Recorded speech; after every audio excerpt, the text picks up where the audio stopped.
একটু পরোটা খাবো, তা যদি আবার ফুলকো ফুলকো একটু ক্রিস্পি ক্রিস্পি না হয় তা কি ভালো লাগে বলুন তো? আসসালামু আলাইকুম ভিউয়ার্স, সুইটস এন্ড বেকিং এ সবাইকে স্বাগত। আশা করি সবাই অনেক বেশি ভালো আছেন।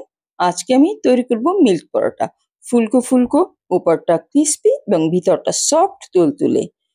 তার জন্য আমি এখানে নিয়ে নিয়েছি ১.৫ কাপ পরিমাণে ময়দা, আরও দিয়ে দিচ্ছি স্বাদ মতো লবণ, দিয়ে দিচ্ছি ২ টেবিল চামচ পরিমাণে সয়াবিন তেল।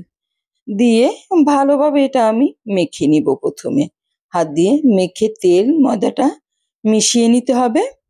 সুন্দরভাবে মেশানো হয়ে গেলে আমি নিয়ে নিয়েছি ১ কাপ পরিমাণে উষ্ণ গরম পানি। পানিটা সব আমার লাগবে না এখানে, অল্প অল্প করে দিয়ে আমি ডোটা তৈরি করে নিব। সব পানি কিন্তু একবারে দেওয়া যাবে না, তাহলে নরম হয়ে যেতে পারে বা একদমই নরম হয়ে যেতে পারে। তাই অল্প অল্প দিয়ে আপনারা ডোটা তৈরি করে নিবেন। দেখুন আমি কিন্তু অল্প অল্প দিচ্ছি আর মাখাচ্ছি, এরকম করেই ডোটা তৈরি করে নিতে হয়, না হলে বেশি হয়ে যাওয়ার চান্স থাকে, সেক্ষেত্রে পুরো জিনিসটাই খারাপ হয়ে যাবে। তাই অল্প অল্প করে দিয়ে আমি এটা সুন্দরভাবে মেখে নিচ্ছি। এই যে আমি আরও একটু পানি নিয়ে নিচ্ছি, কারণ আমার আরও একটু পানির প্রয়োজন হবে।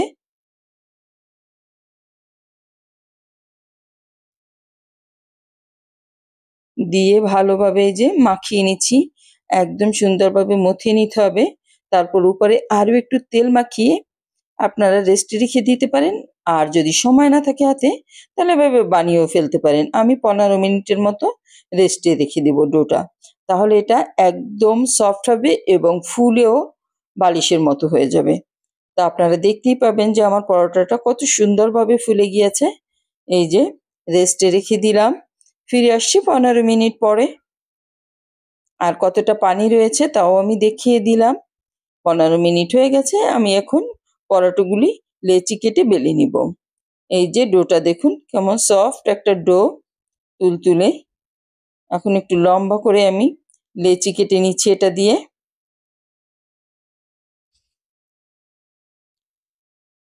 পুরো ডোটা দিয়ে আমি ৫টার মতো লেচি কেটে নিয়েছি। আপনারা চাইলে এর চেয়ে ছোট করতে চাইলে আরও বেশি লেচি কেটে নিতে পারেন।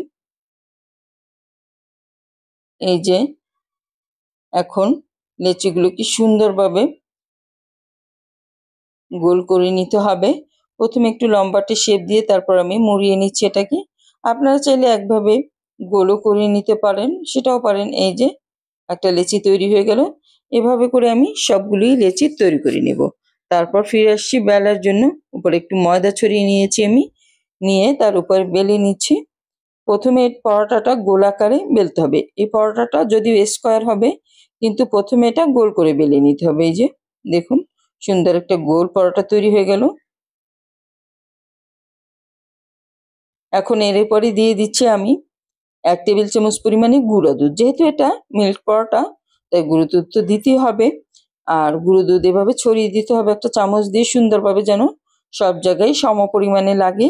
তারপরে এরকম স্কোয়ার পরোটার মতো এটাকে শেপ দিয়ে নিতে হবে।